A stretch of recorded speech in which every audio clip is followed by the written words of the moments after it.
Hello दोस्तों, आप सभी का स्वागत है अपने YouTube channel HR teacher academy पर।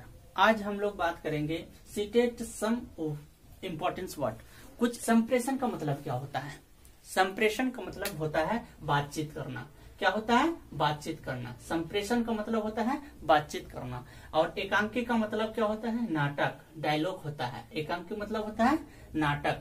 रचनावाद क्या होता है? सेल्फ डूइंग यानी करके सीखना। रचनावाद का मतलब होता है सेल्फ डूइंग यानी रचनावाद का मतलब सेल्फ डूइंग होता है यानी करके सीखना।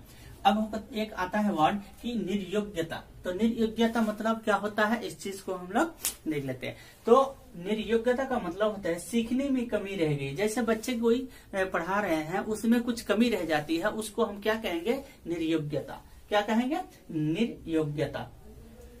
सीखने की कमी रह जाती है कहीं कहीं, उसी को हम क्या कहेंगे? निर्योग्यता। एक होता है अभिक्षमता। अभिक्षमता या फिर अभिरुचि। ठीक है, तो अभिक्षमता और अभिरुचि यानी विकसित करने की क्षमता होती है। अभिरुचि का मतलब क्या होता है? देखिए, अभिक्षमता या फिर अभिरुचि विकसित करने की क्षमता होती है, यानी किसी खास विषय के क्षेत्र में ज्ञान होना। किसी खास विषय के अभिक्षमता कहेंगे। क्या कहेंगे? अभिक्षमता यानी विकसित करने की क्षमता, यानी कोई एक खास विषय है उसका क्या होना? ज्ञान होना। क्या कहेंगे? अभिक्षमता कहेंगे। एक होता है मनोवृत्ति।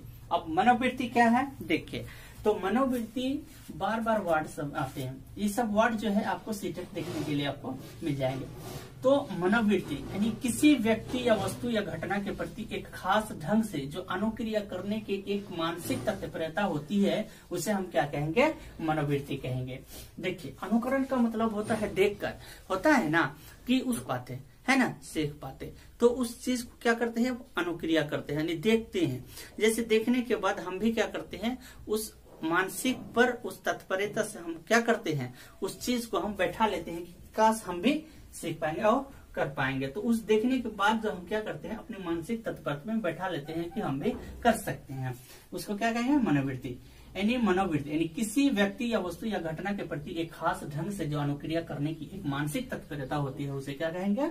मनोवृत्ति। एक होता है परंपरागत। परंपरागत का मतलब क्या होता है? बकबक करना। जैसे कि कोई अपने क्लास में लेक्चर दिया और निकल गया। डेली का काम वही होता है। कोई टीचर्स ऐसा होता है कि क्लास आया, उसके बाद वो अपना चैप्टर देखा क्या क्या है, बकबक किया और उसके बाद निकल गया। फिर आया, उसी को हम क्या कहेंगे? परंपरागत। क्या कहेंगे? परंपरागत यानी उसका परंपरा है कि डेली क्लास में आएंगे, बकबक करेंगे, क्लास में डायलॉग देंगे और निकल जाएंगे। एक होता है अनौपचारिक, एक होता है औपचारिक। औपचारिक और अनौपचारिक क्या है? तो औपचारिक क्या होता है, पहले इसको समझ लेते हैं, उसके बाद हम इसको समझते हैं, है ना। देखो, अनौपचारिक और औपचारिक क्या है? तो अनौपचारिक जो होता है इनफॉर्मल और फॉर्मल होता है। ठीक है, तो अनौपचारिक जो होता है जीवन की घटना होती है। अनौपचारिक क्या होती है? एक जीवन की घटना होती है जो वो घर से शुरू होती है, जो घर में हम लोग करते हैं, यानी घर से सीखते हैं। अनौपचारिक का मतलब होता है यानी घर की घटना। जैसे कि हम चल रहे हैं और चलते चलते क्या हो गए? गिर गए। ठीक है, तो उसमें कुछ सीख मिलते हैं। क्या सीख मिलते हैं? कि हमको ऐसे चलना नहीं चाहिए। फिर कहीं दौड़ रहे हैं या फिर आगे गड्ढा है, बच्चे में हम वो सब नहीं देखते हैं। तो बच्चा क्या करता है कि दौड़ते हुए आगे जाते हैं और गड्ढे में गिर जाते हैं।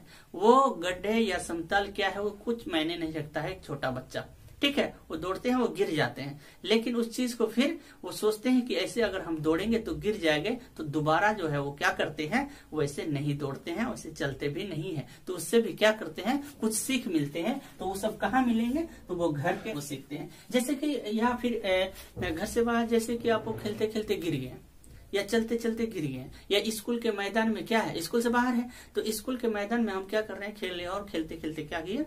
गिर गए।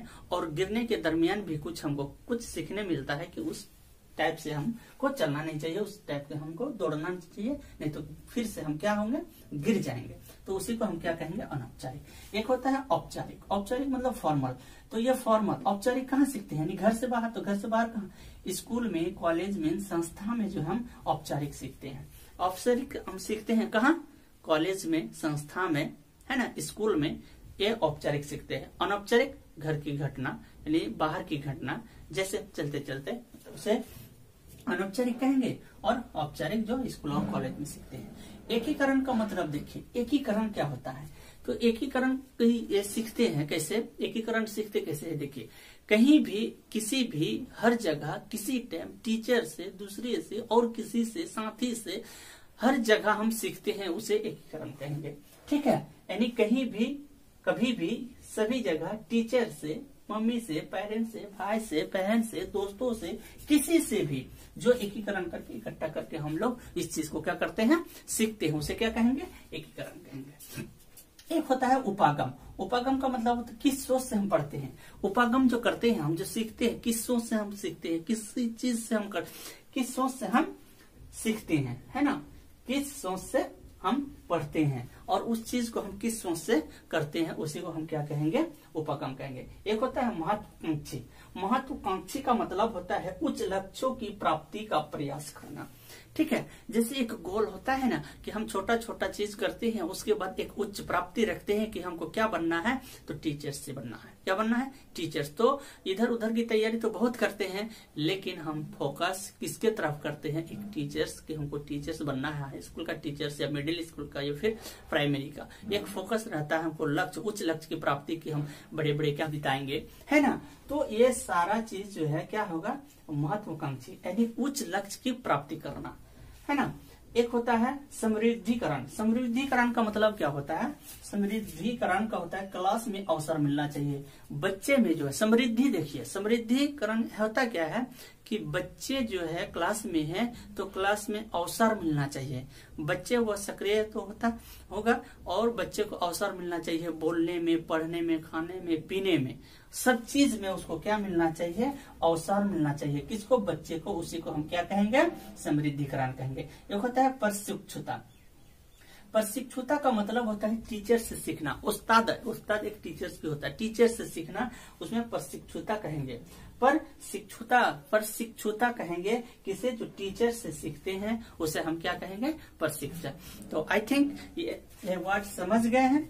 इस वर्ड को आप लोग क्या है, संप्रेषण। संप्रेषण मतलब होता है बातचीत करना, एकांकी मतलब नाटक, और रचनावाद मतलब सेल्फ डूइंग, और निर्योग्यता मतलब सीखने की कमी रह गई, और अभिक्षमता या फिर अभिरुचि यानी विकसित करने की क्षमता को हम क्या कहेंगे, अभिरुचि। और मनोवृत्ति यानी किसी व्यक्ति या वस्तु या घटना प्रति एक खास ढंग से अनुक्रिया करने की एक मानसिक तत्परता को क्या कहेंगे, हम मनोवृत्ति कहेंगे। परंपरागत मतलब क्या होता है कि क्लास में टीचर आता है और बक बक करके वो चले जाते हैं। अनौपचारिक मतलब जो अनौपचारिक क्या होता है, जीवन की घटना, जैसे घर से हम सीखते हैं, चलते चलते क्या हो गया, गिर गए, तो गिर गए तो ऐसे चलना नहीं चाहिए, इस चीज को हमको सीख मिलता है, उसे अनौपचारिक कहेंगे। औपचारिक होता है फॉर्मल, जो स्कूल में मिलता है और कॉलेज में मिलता है, संस्था में मिलता है हमको औपचारिक गुण।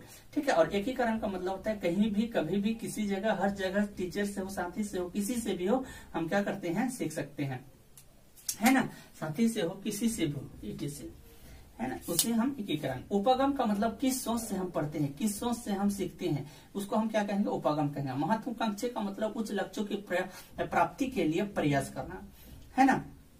समृद्धिकरण का मतलब क्लास में अवसर मिलना चाहिए, किसको, बच्चे को, टीचर को नहीं, बच्चे को। और प्रशिक्षुता का मतलब होता है टीचर से सीखना। आई थिंक इसको समझ गए हैं, स्क्रीनशॉट ले लीजिए, उसके बाद नेक्स्ट देख लेते हैं।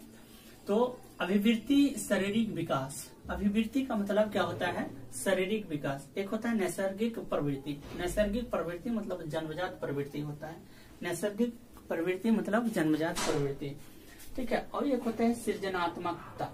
सृजनात्मकता मतलब अवसरी चिंतन। सृजनात्मकता मतलब बहुविधित होता है। अवसरी चिंतन तो जानते हैं, सृजनात्मक यानी एक ही समस्या को अलग अलग तरीके से उसको सॉल्व करना, है ना। किसी भी हालात में क्या करते हैं, अवसरी चिंतन वह चिंतन है। अब तो पिछला वीडियो में उसको पढ़ा भी दिए हैं, ठीक है, उस चीज को आप जाके पिछला वीडियो में देख सकते हैं, अवसरी चिंतन और अभिसरी चिंतन। तो एक कोई भी एक समस्या, उस समस्या का समाधान ढूंढने के लिए अलग अलग प्रकार के वो अपनाता है और उस चीज को सोल्यूशन, उस समस्या का समाधान करता है, उसे अवसरी चिंतन कहेंगे। तो सृजनात्मक क्या होगा, अवसर यानी बहुविधित होगा। रचनावाद का क्या होगा, तो बच्चा एक्टिव होगा। रचनावाद में क्या होगा, बच्चा जो है एक्टिव होगा। एक होता है सुख मुक्ता। सुख मुक्ता का मतलब होता है आनंदमय, क्लास में क्या करना है, सुख मुक्ता बनाना है, आनंदमयी बना देना है उसको। ठीक है, आनंदमय यानी आनंदमय सुख मुक्ता। एक क्षणिकवाद का मतलब होता है अस्थायी। क्षणिकवाद का मतलब क्या होता है, अस्थायी। क्षणिकवाद का मतलब क्या होता है, अस्थायी। कुछ आपको ये फुल फॉर्म भी पूछ देगा। ठीक है, पूर्ण रूप क्या है, बोल देगा कि एडीएचडी का पूर्ण रूप क्या है, सीसीए का पूर्ण रूप क्या है, पीसीए का पूर्ण रूप क्या है, पीसीए का पूर्ण रूप क्या है। ठीक है, तो एडीएचडी, सीसीए और पीसीए और टीसीए इसका पूर्ण रूप आपको पूछ लिया जाएगा। ठीक है, इसका फुल फॉर्म तो देख लेते हैं कि एडीएचडी क्या है। तो attention deficiency hyper activities disorder होता है। क्या होता है, अटेंशन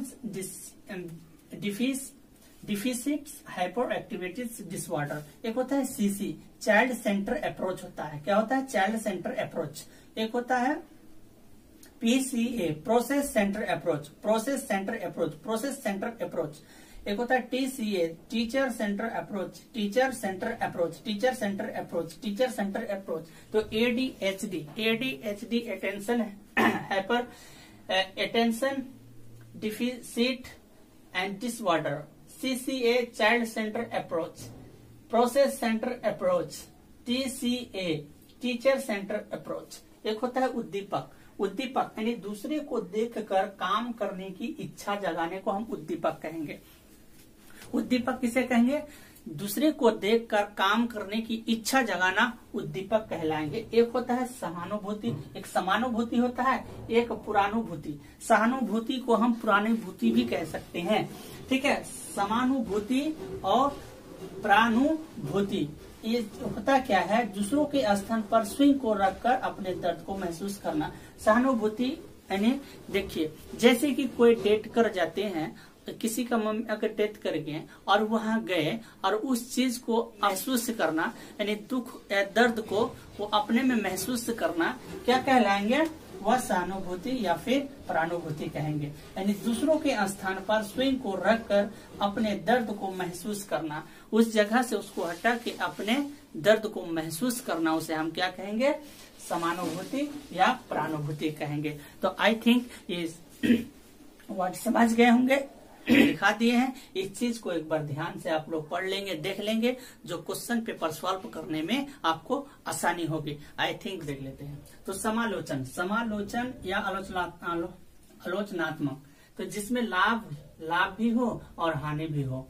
दोनों में तुलना करते हैं। यानी समालोचन और आलोचनात्मक, समालोचन कहते हैं या फिर आलोचनात्मक, तो जिसमें लाभ भी हो या हानि भी हो, हानि भी देखते हैं, लाभ भी देखते हैं और हानि भी देखते हैं। और दोनों में जो बेहतर होगा उस चीज को हम क्या कहेंगे, समालोचन कहेंगे। ठीक है, अब उसमें चरण क्या है, समस्या की पहचान करना। उसमें चरण क्या है, समस्या की पहचान करना, कुछ नया करने की सोचती है। उसमें चरण क्या है, जैसे कि कोई समस्या है उस चीज को पहचान करके कुछ नए तरीके से करने की सोचती है, उस चीज को हम क्या कहेंगे, समावेशन। एक होता है समता। क्या होता है, समता यानी विभिन्न के रूप में समानता, विभिन्नता के रूप में समानता। समता क्या है, देखो प्रत्येक व्यक्ति में अलग अलग क्षमता होती है। जैसे कुछ बच्चे तेज पढ़ते हैं तो कुछ कम स्लोली पढ़ते हैं, सबका वो विभिन्नता है। समानता, जैसे दो बच्चे हैं और दो बच्चे में एक ज्यादा खाते हैं और एक कम खाते हैं, कि दोनों बराबर खाते हैं, नहीं ना। तो कुछ बच्चे ऐसे होते हैं जैसे कि दो बच्चे ले लेते हैं और कोई कम खाते हैं और कोई ज्यादा खाते हैं, उसी को हम क्या कहेंगे, समता कहेंगे। अन्वेषण, अन्वेषण का मतलब होता है खोज करना। अन्वेषण का मतलब क्या होता है, खोज करना। एक होता है समवयस्क, मतलब होता है साथी। समवयस्क का मतलब क्या होता है, साथी। सहशिक्षा, सहशिक्षा का मतलब होता है क्लास में लड़का लड़की दोनों एक साथ पढ़े। सहशिक्षा मतलब क्या होता है, सहशिक्षा का मतलब होता है लड़का लड़की दोनों क्लास में पढ़े। ठीक है, सहशिक्षा का मतलब क्या होता है, लड़का लड़की दोनों क्लास में पढ़े। जैसे समावेशी शिक्षा में सभी प्रकार के क्या है, बच्चे साथ में पढ़े, समावेशी शिक्षण कहते हैं। तो इसी प्रकार के क्या है कि सहशिक्षा, सहशिक्षा यानी क्लास में लड़का और लड़की दोनों इसमें। और स्मृति का मतलब होता है याद करना, याददाश्त होता है क्या होता है? याद करना। स्मृति का मतलब क्या होता है? याद करना। स्मृति का मतलब याद करना। और मूर्त का मतलब होता है देखा जा सके कोई भी चीज। मूर्त का मतलब हो देखना, ठीक है। तो मूर्त चिंतन तीसरा स्टेज में हम लोग जीत पियाजे के बारे में पढ़े थे, है ना। तो मूर्त का मतलब होता है देखना। जैसे ये क्या है? मार्कर है। क्या है? ये मार्कर है। तो हम देख के बता सकते हैं क्या है? ये मार्कर है। ये क्या है? ये बोर्ड है। क्या है?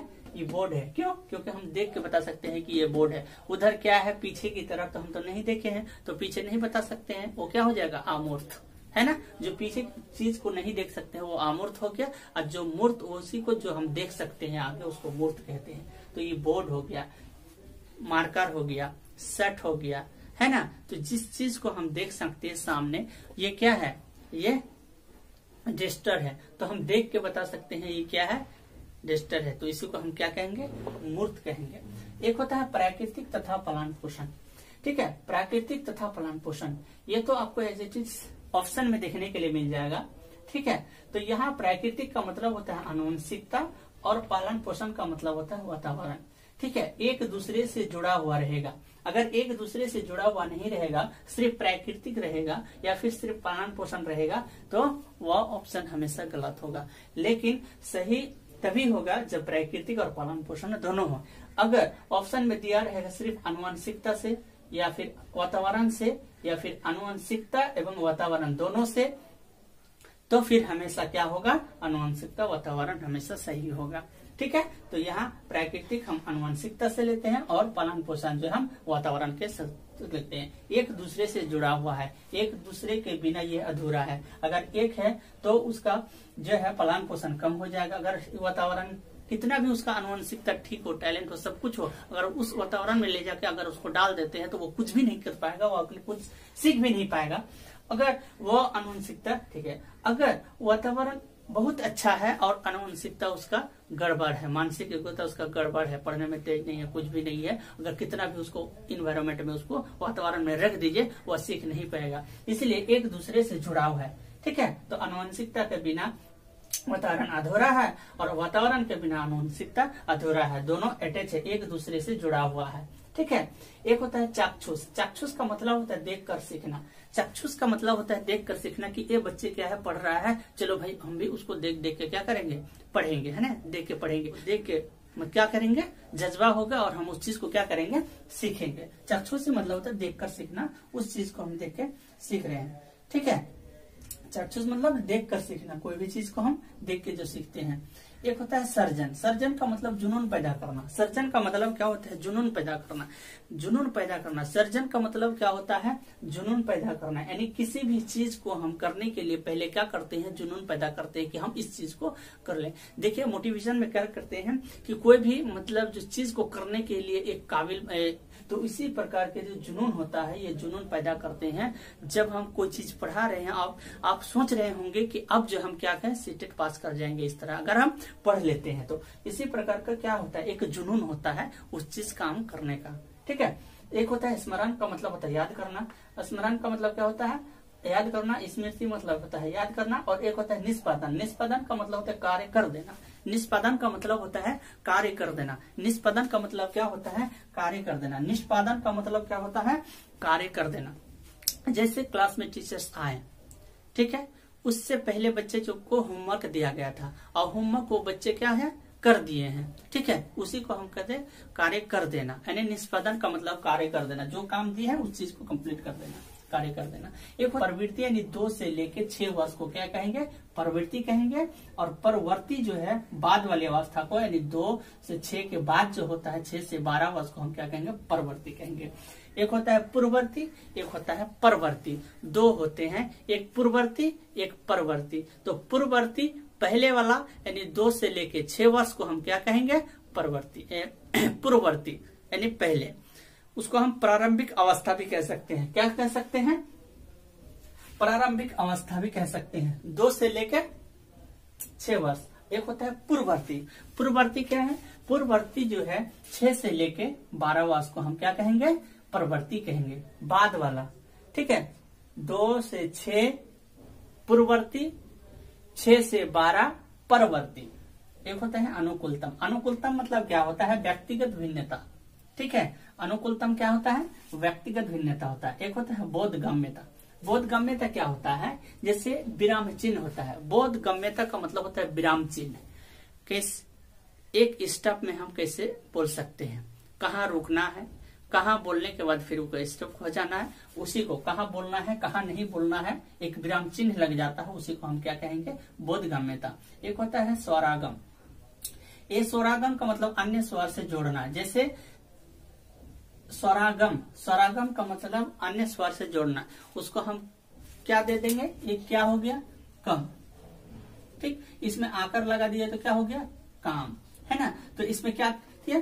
जोड़ दिए। तो एक स्वर क्या कर दिए? हम जोड़ दिए। उसी को हम एक स्वर से अन्य स्वर को जोड़ना, जैसे कि ये जुड़ा हुआ है ना, तो उसी को हम क्या कहेंगे? स्वरेगम। एक होता है स्वर लुप। लुप का मतलब होना खोना।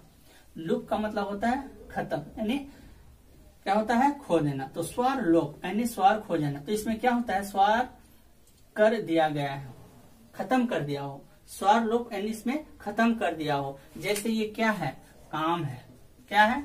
काम है। लेकिन इसको बच्चा क्या करता है? नहीं लिखता है। ये खत्म हो गया तो स्वर लोप हो गया। ये क्या हो गया? स्वर लोप। इसी को हम क्या कहेंगे? स्वर लोप कहेंगे। एक होता है स्वर भक्ति। स्वर भक्ति क्या है? इसमें ना जोड़ते हैं और ना ही इसमें खत्म होता है। इसमें नहीं जोड़ेंगे और नहीं खत्म होगा, नहीं खत्म करेंगे। इसका उच्चारण जो है गलत तरीके से करते हैं, उसे स्वर भक्ति कहते हैं। इसमें स्वर नहीं जुटेगा और न ही स्वर खत्म होगा। इसको हम क्या कहेंगे? स्वर भक्ति, यानी उच्चारण गलत तरीके से करते हैं, उसको हम स्वर भक्ति कहेंगे। एक होता है केस स्टडीज। केस स्टडीज क्या होता है? जैसे बच्चे को पता लगाना कि बच्चे स्कूल आते हैं, स्कूल आने के बाद जो है क्या करते हैं? बच्चे भाग जाता है। क्यों भाग जाता है? कैसे भाग जाता है? इस चीज को पता लगाना केस स्टडीज कहेंगे। और होता है विस्मय। विस्मय का मतलब होता है जिज्ञासा जगाना। विस्मय का मतलब क्या होता है? जिज्ञासा जगाना। ठीक है, तो आई थिंक समझ गए हो।